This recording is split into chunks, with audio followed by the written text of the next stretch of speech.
Welcome to the Unique Conversations with Chris podcast. I am so happy to welcome my guest, Ashley Kohlman. Ashley is a military vet and a single mom to 3. Her story is so inspiring, and I'm so thrilled to share it with everyone. Because there was so much to share in her story, it will be broken into different parts. So grab your favorite drink and a snack and join in on the conversation. But before we start, I'd like to take a moment to show my gratitude for Ashley and other members of our military and their families that sacrifice so much so that we can feel safe. I am truly grateful for their service, and I'd like to thank you once again for serving our country.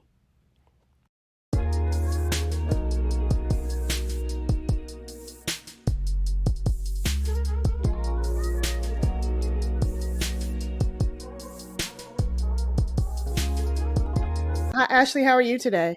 I'm doing really well. Thank Yeah. you so much for giving me the opportunity to speak on this. Oh, I'm so excited. I've heard a bit of your story, and so I'm excited to get it out there and share with others. I just find it so interesting, the things that we talked about before. So we'll just jump right into it. Can you introduce yourself and tell people who you are and where you're from? Just a little bit about yourself. I'm Ashley Coleman. I'm 40 years old. I'm a mama, a single mom of 3 beautiful kids, Mhm. 16, 14, and 6. Um, Um, I'm a proud military veteran. I served in the military. mhm, I also, have established career. I just wear many, many hats. mhm, Currently reside in Georgia, but I have a little bit of that gypsy soul in me because I mhm, grew up military. So if mhm, anybody knows the military life, we know we moved a lot. And then my career has kind of navigated me as well. So um, I'm originally from the Pacific Northwest, the Oregon okay, area, but right now Georgia is where my roots are. So. okay. Okay. So you said moved around a lot, so that was just you're all from all over the place then. Absolutely, yes. So my father was in the military, Hmm. and it was, I mean, we just moved every 2 to 3 years, and I think honestly, I can say that's probably where I developed a little bit of the beginnings of resiliency, but also is a direct reflection of some of the hardships too, right? That we struggle Hmm. internally with, of having to up and move and restart and whatnot. But that was just the way of life. And yeah, I mean, I think my eighth grade year, I had 4 different schools. Right. Yeah. So. That I moved around a lot too as a kid, so I know exactly what you mean by having to get up and start all over and meet new friends and kind of acclimated to a new environment. So I definitely can understand that. So you mentioned resiliency. What does resiliency mean to you? For me, resiliency is the ability to look past what's in front of you, see that light at the end of the tunnel, to see that whatever is in front of you that is challenging or is, I mean, I hate to use the word traumatic or whatever, Hmm. is stopping what you feel is being adverse towards you, is you're able to see past that. You're able to see that light at the end of the tunnel and knowing that whatever is occurring is temporary. Hmm. And Okay. so resilience is having a foundation and knowing that whatever hardship is in front of you, whatever trauma is in front of you, it's temporary, that you have the ability to get through it and work through it and come out so much better on the other side. Okay. And so throughout your journey of life, like I said, we had a brief discussion about some of the things. What do you feel like, what experiences have made you the most resilient? And like, how did those shape you? Oh man, I would have to say that it was in. I am very blessed to say I had a very good childhood growing up. I had Mhm. a stable childhood growing up, outside, obviously, the moving around. A lot of people may argue that that's not stability. Mhm. I would say that where I found myself, um, I guess, put in the crosshairs of resiliency is when I was a young adult, graduated high school, went off to college, we're supposed to know everything, and then I decided to join the military. Mhm. And I think the military, the moment that I walked through the recruiting door is kind of where I would say, my real story of resiliency uh, began. And it's not pretty resiliency. I didn't realize it was resiliency until much, much later on in my life. Okay. And so, do you mind sharing like an example of one of those stories or what you experienced being in the military? Um, well, at the time I was very young and impartial. And I can say that I'm not really quite sure how to word this. My military career and the military changed who I was by the moment that I walked into the recruiting office, and my recruiter actually groomed me and became my first husband. So, oh wow. So, I guess walk me through what that was like. Because you said you walked in and came out. It started there. So, I guess walk me through that experience. Um, so, you're young, Mhm. you're free, you're out of high school. And I'll tell you right now, at that time in my life, I was very lost as a youngin. My Mhm. parents actually, even though I had a fabulous childhood, um, they were going through a divorce after 20, I think it was, I don't know, it was like 26 years, you Mhm. know. And so I was just a kid, still trying to figure out life. And then your parents split up after 20 plus years, and you're supposed to have all of that figured out, and I didn't. And so I got smart and said, hey, I'm going to go and join the military. And I walked in, and there was this strapping young 25-year-old, Mhm. 26-year-old, I didn't even forget he was. And he turned out to be a very narcissistic individual. And Mhm. he um, I hate to use the word groom, but I can look back on it and see it now, and having discussions with my father, and there's nothing they could have told me. I came back from boot camp in love with this man. This was the person I was going to marry, and man, he put that ring on that real quick, and he turned very, very dangerous very quickly on me Mhm. as soon as he got me married. And that's the start of my military career, is where my recruiter at that time um, kind of took advantage of a few situations. Now, am I to be responsible of that? Anybody who knows me will tell you that the one thing I'm great at doing is looking back, or not even looking back in current situations, saying, I could have done that better. Yes, I could have done Mhm. this better, whatever. And I don't say that to victim blame or try to defuse responsibility, but um, I was taken advantage of the moment I entered the military, um, and I was manipulated. And that marriage lasted all of 4 months. And the reason I was able to get out of it is there was an incident of domestic abuse, which actually I ended up in the emergency room and miscarried. And my Oh, mom I'm and my so dad, sorry to hear that. and my mom and my dad showed up. And well, I should say my stepmom at that time, showed up, and they helped me get out. Wow. Hmm. I'm so sorry to hear that. I mean, that's just so many things to unpack, and that just Right. that So, that very so that's brief. so that's why I'm like, I think my resiliency starts, like, kind of the Because it umbrella of sounds the like you're military. in yeah, it sounds like you're in a transition when you were entering the military because you're having to I feel like at no age it doesn't matter when a divorce happens, whether it's when you're 4 or when you're 24, it still has a significant impact on your life. So that for one is a huge transition. And then Hmm. to graduate high school and then go into this whole new journey of being in the military with eyes wide open and looking for this great experience to be groomed by someone who saw the advantage and And took advantage of it yeah, or and I saw the should opportunity and took advantage of it. I should indicate I dropped out of college at that time because I was so And I lost. like how you also acknowledge hindsight, but you also don't allow yourself to victim blame yourself for the actions that he took and that he how he took advantage of it. I think that's good. It's taken a lot of processing for me to do that. Hmm. And I don't know.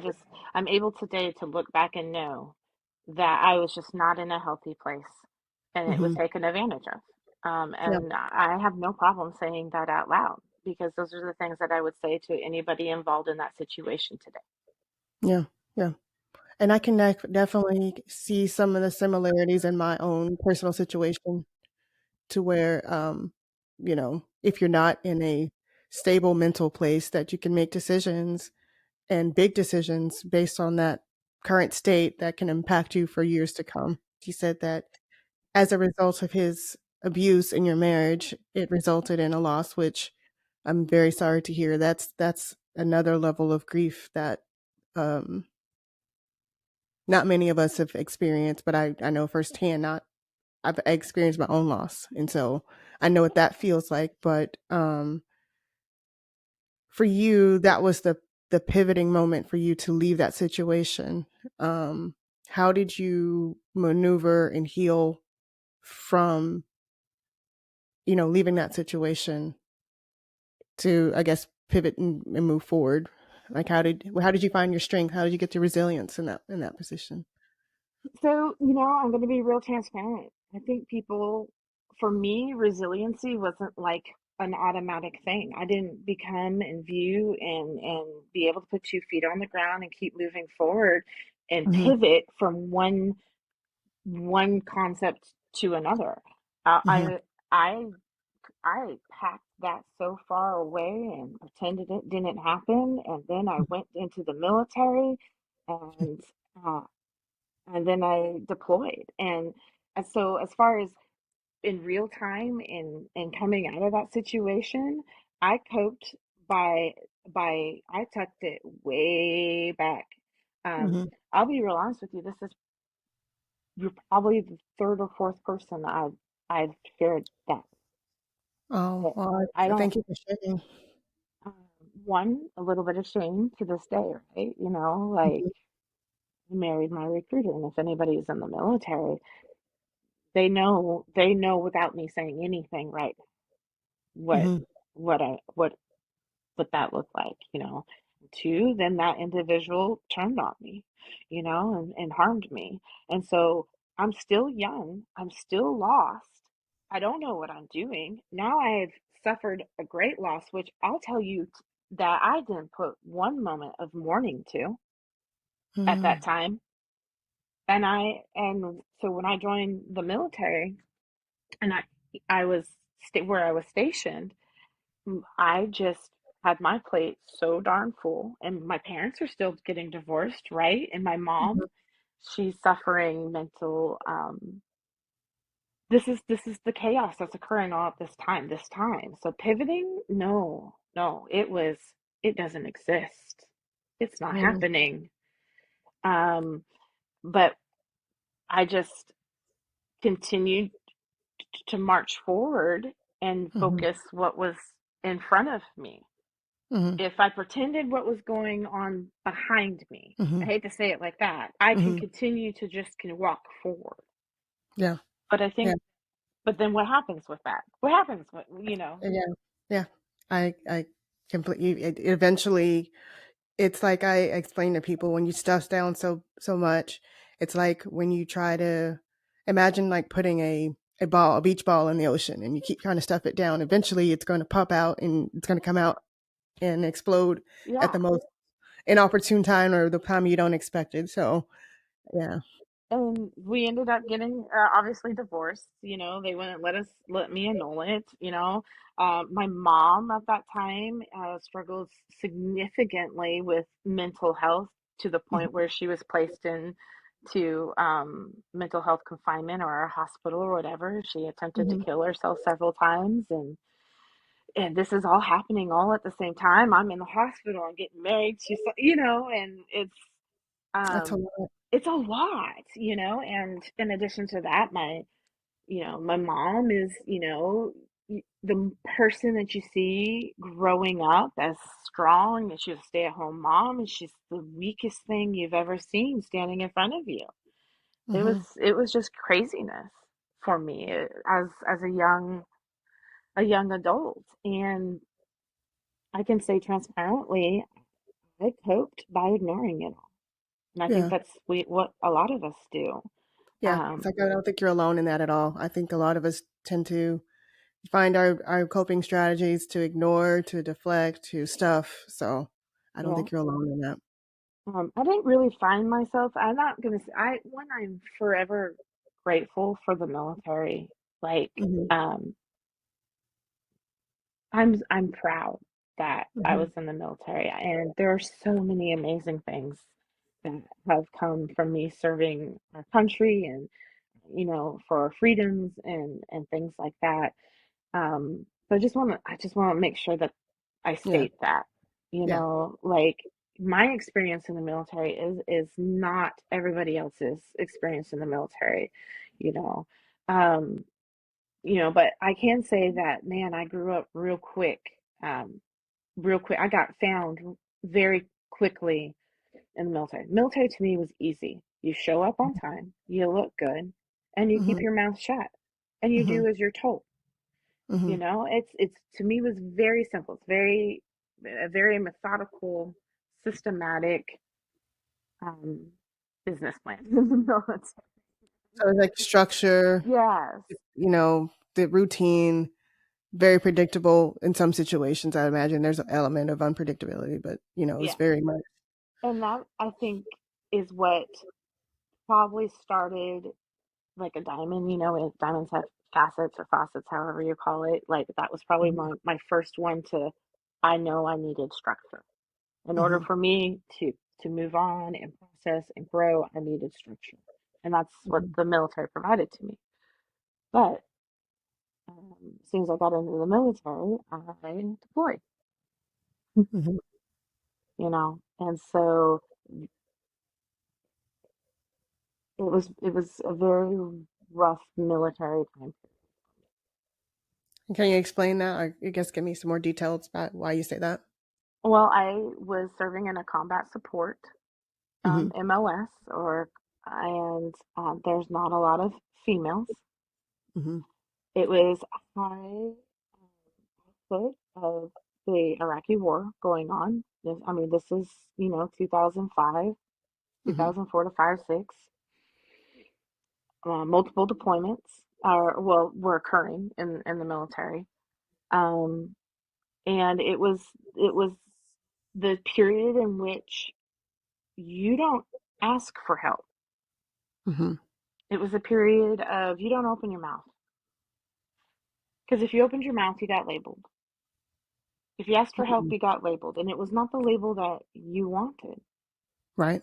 And when you're a female and you're surrounded um, mm, by a culture of things that normally would not be accepted. I mean, we've seen things even today, in the news. And, I always, when I hear these stories that we've been seeing in the news about females being sexually harassed or, soldiers unfortunately being killed, and then there's allegations, it does not surprise me, is all I'm going to say. Wow. Like, That's a lot. You said a lot with just that statement.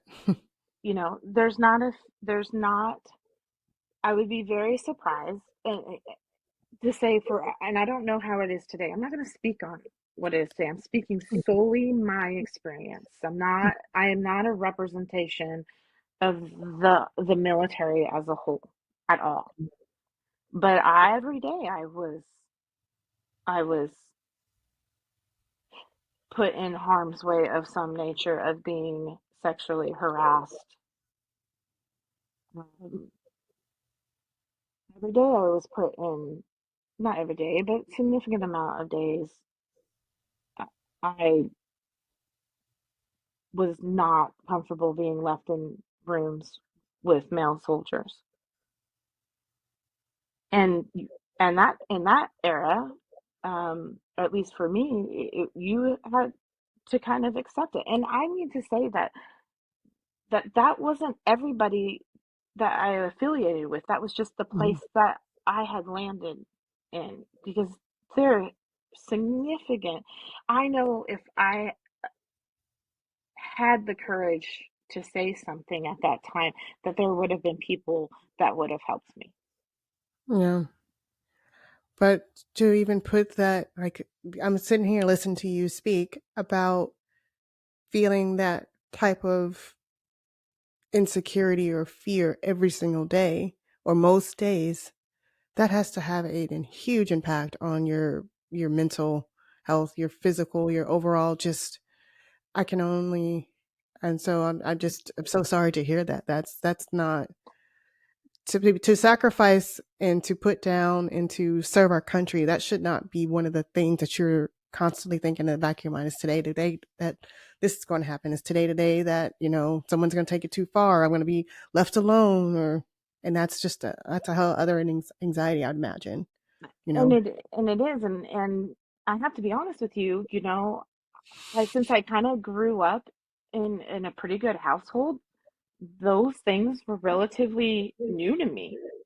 Mm, I didn't grow up.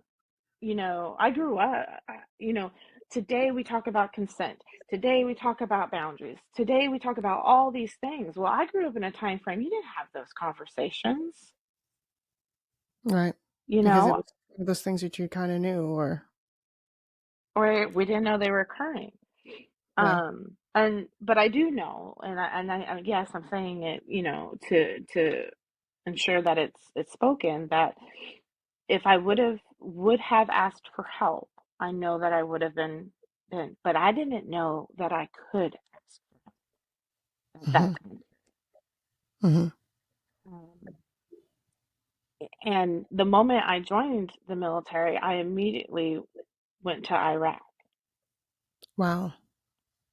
So there were days that I felt safer in war than I felt around some of my peers. Wow. That's huge. That's a big statement. I can say that the the things that my that I went through on a personal level had far more adverse mental health impacts on me than the friends that I had to say goodbye to. Really.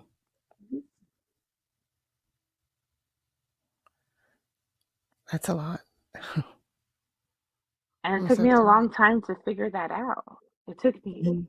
years to figure out. I was very, very angry for a really long time, but you Mhm. couldn't tell me I was angry. I'm so intrigued about so many different levels of this conversation because on one hand, I'm curious, like, well, were there any disciplinary actions for your ex-husband? Or, were there any, did anybody ever come forward with some of the people that you were, that were made you feel uncomfortable or any of the things that happened? So it's no. I can say that when I filed my VA claim, the people Mhm. that I knew that would helped me, and I was with able with what they call buddy statements and things along that nature. Mhm. Um, and this is years later. I know we're kind of jumping here, but I That's did fine. not walk into the VA and finally ask for help until around 2018. Okay. So I'm that's pretty talking years. And so when you walked in asking for help, what do you mean by that? I finally was just so tired Mm. living in a past and present concept.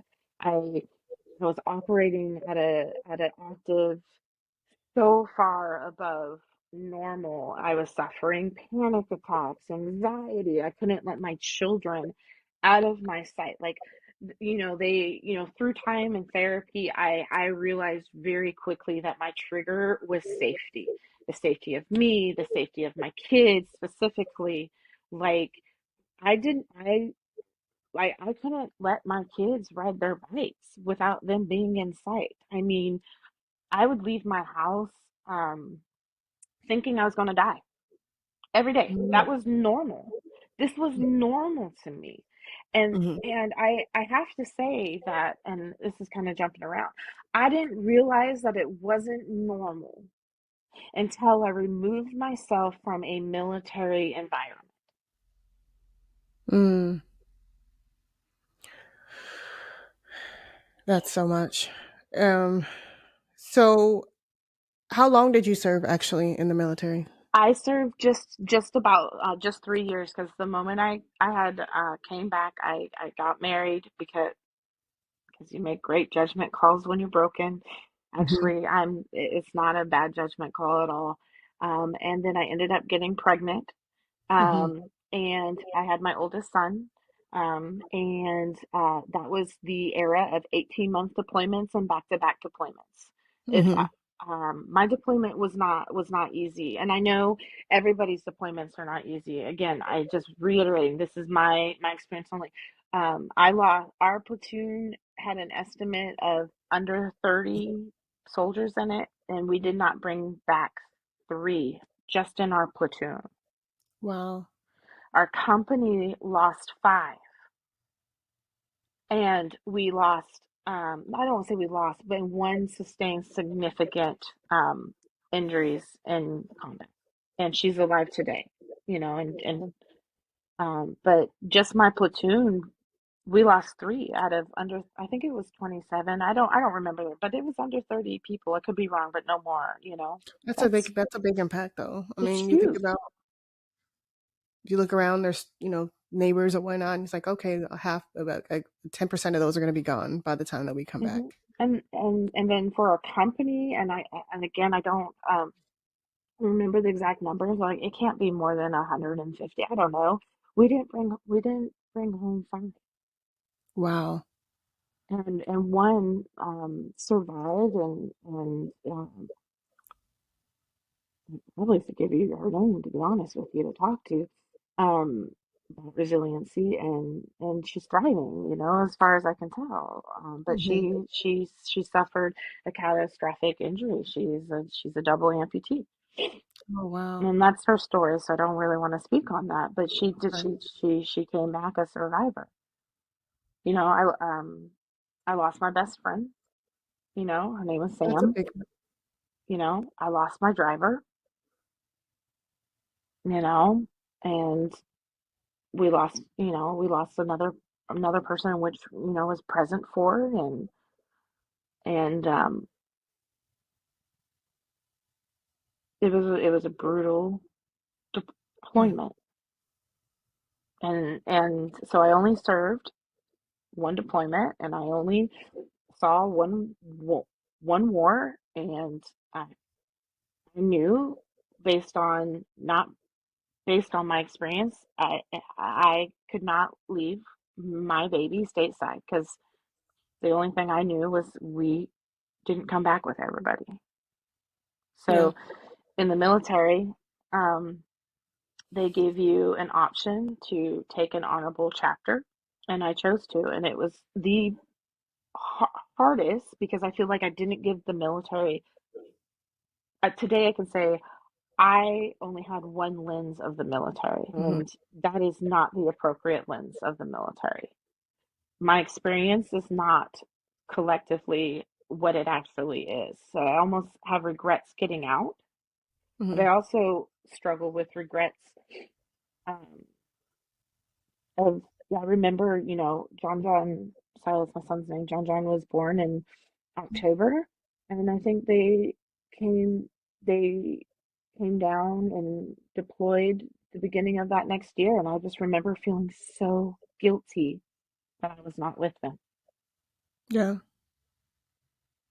And so part of me regrets that I got out so soon, and didn't give the military the chance that it deserved, because I was like, I am out. This has been the most horrific time of my life. I mean, to lose a best friend and people that you were close to, that you felt comfortable, you felt safe with, on top of the experiences that you had of feeling not safe and just witnessing all the things that I can only imagine that go on in war. Um, I think that's commendable. And you mentioned that you just gave it one deployment, but I think that's awesome. I mean, for someone who has no military experience, I'm just in awe that you even able to serve the country in the way that you did in the time that you did. So I'm forever grateful for you for that because people like you keep us safe. You know. I think it's just hard for me because I know that there's just so many more soldiers out there that have been through and seen more. I mean, than I have, and you. I think that's a common trait amongst veterans. It's not to take anything away from me, but like if you look at the veteran community, there's people that have been on 4 to 5 deployments, and then there's, so so I think that's why I say for me it's important for me to say like I have one, because there are so many more out there that have Yeah. significantly more. Yeah. Um, but man, I was good. Cross it off, Yeah. Um, and so that's why I say, I was deployed and I didn't feel safe around my peers and I didn't feel safe out in the wire is what they would call it. And I was in a constant fight or flight, Mm-hmm. hyper vigilant state. And let me tell you, you couldn't tell me anything in this time period because I was fine. Yeah. I get As that. I as I created chaos all around me all the time. So, what was that moment like for you, or what was the experience that made you come to the term that you weren't okay? Or do you have any? Yeah. So I have to give credit to my best friend today. Her name is April. Mm-hmm. Um, I found myself in a situation in which I had an extreme panic attack, crippling, like pass out, crippling, Mm-hmm. and we were discussing about how we felt nobody understood us and nobody got us and nobody like, and she's paramilitary and she did the same job that I did, and then she just looked at me and she said, Ashley, you need Oh. help. I said, what are you talking about? No. And it was because I made a career change. So I went from, um, I used to be prior law enforcement. That's Mm-hmm. what I fell into. And I went into a more administrative position that I hold today. And I just started to see that I looked at things differently. But I had this significant panic attack where I had to, in Walmart, where I had to put my head into ice cream, like the frozen food section, and I hit the ground in Walmart. So that was your point where you figured that you do need help. And April, Mm-hmm. my girl April, my good friend April, she she really, really pushed me. Mm-hmm. There are some other circumstances. I'm not gonna go into those, but I walked into the VA hyperventilating in a full panic attack, unable to speak for myself. And a lot of that was because I felt that if I said anything out loud, that somebody was going to come and take my children from me. Wow. And that is probably the single most frightening thing. Like that is my quote unquote trigger. Is my Your kids. children. Yeah. As a mom, I can definitely understand Yeah, that. like, if I tell people what goes on in my head, they're gonna call me crazy. Yeah. You know, And if I I feel like even those that are not have the experience of being a veteran, so many people, and as I talk about my story and my mental health journey, that's the biggest thing is that we are often ashamed or read the stigma associated with, and then that fear.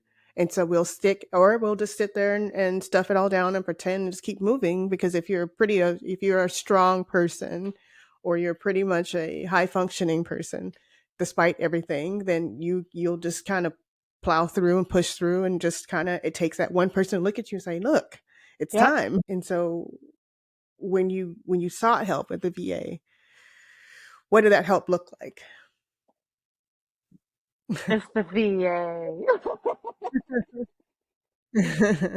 Um, you know, that's a very, very broad question.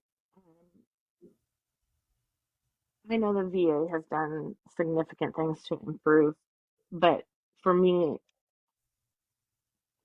I remember, so I think I should probably like backtrack, because this is probably when I was starting to realize how resilient I was. Like, I didn't know that the things I had been through were normal, if that makes sense. And Mhm, it took getting like to like how you were just talking about getting the right people around you, right? Getting mhm, the right people.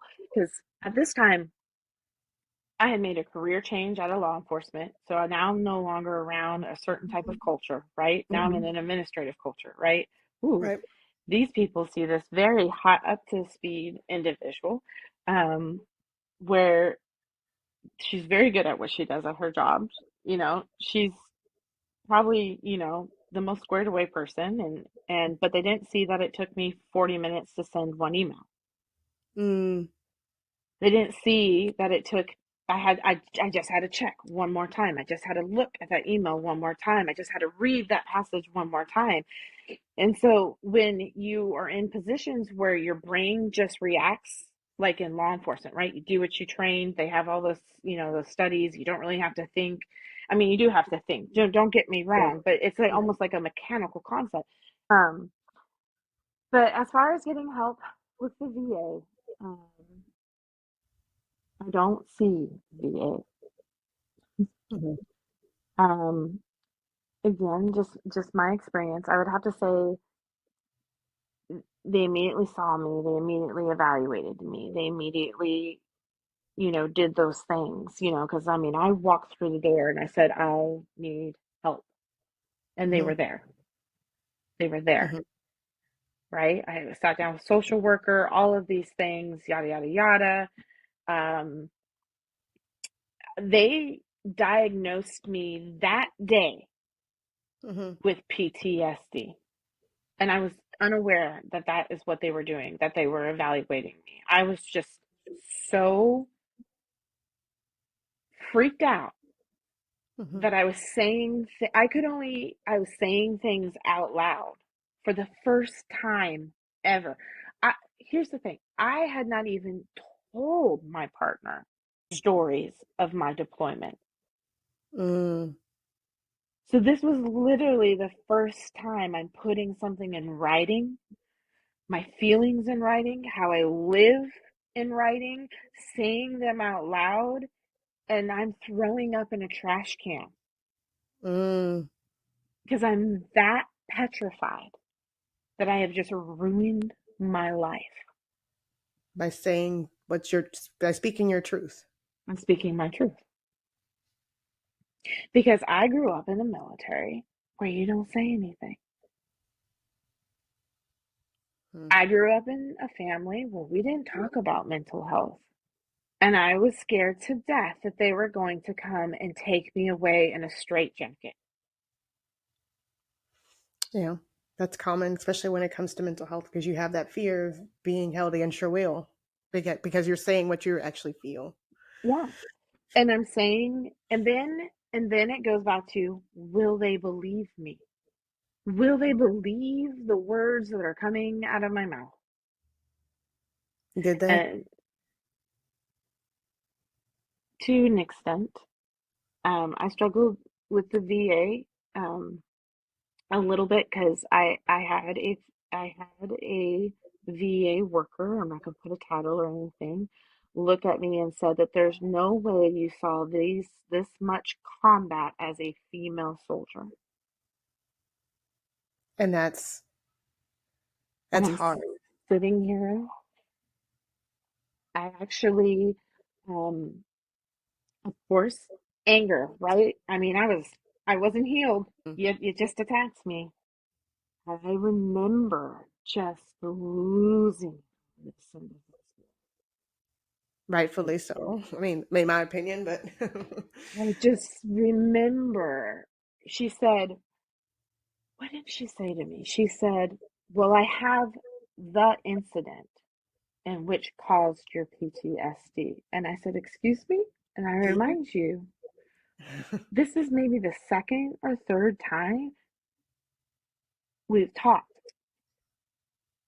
And I said, no. I said, that's one incident.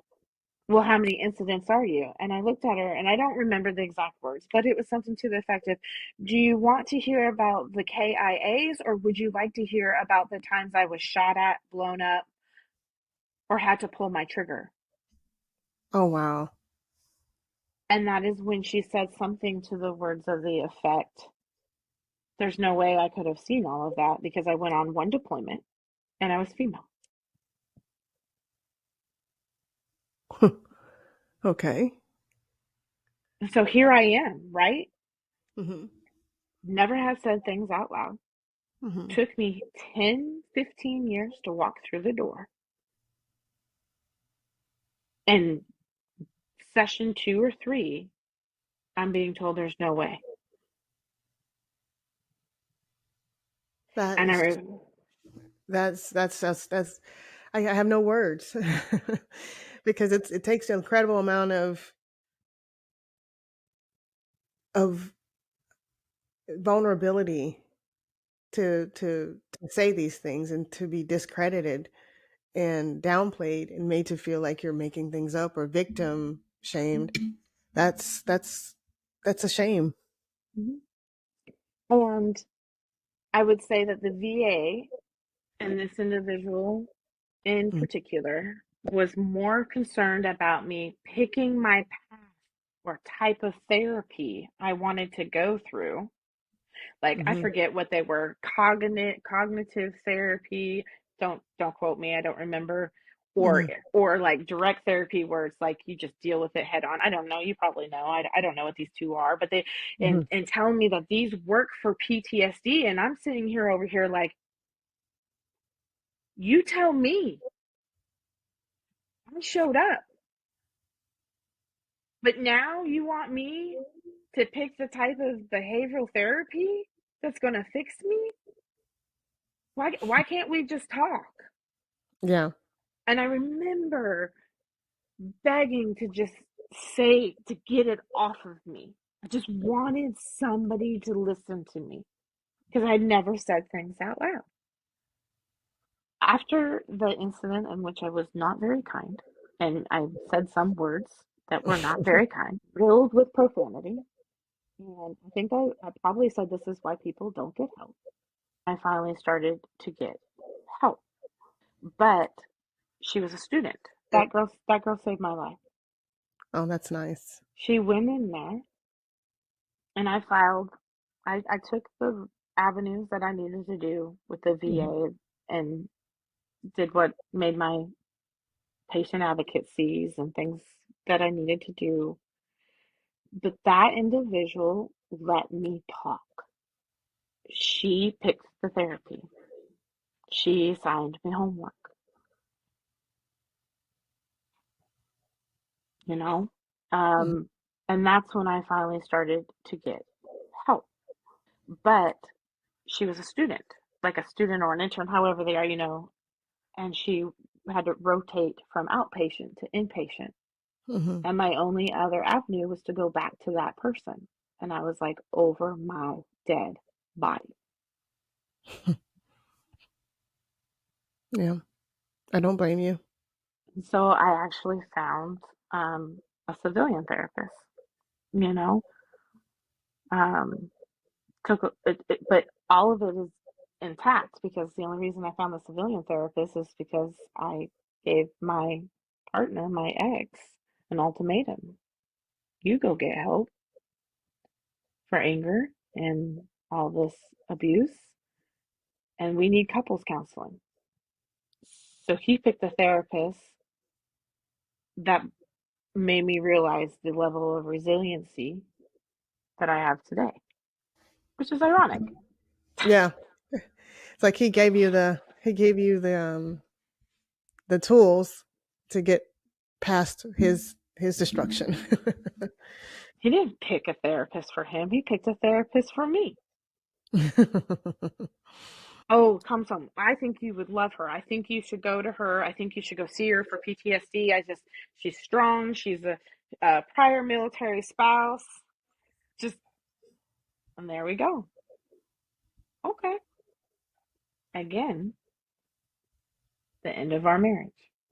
Because that therapist probably helped you realize that some of the things that you were experiencing are not normal or healthy.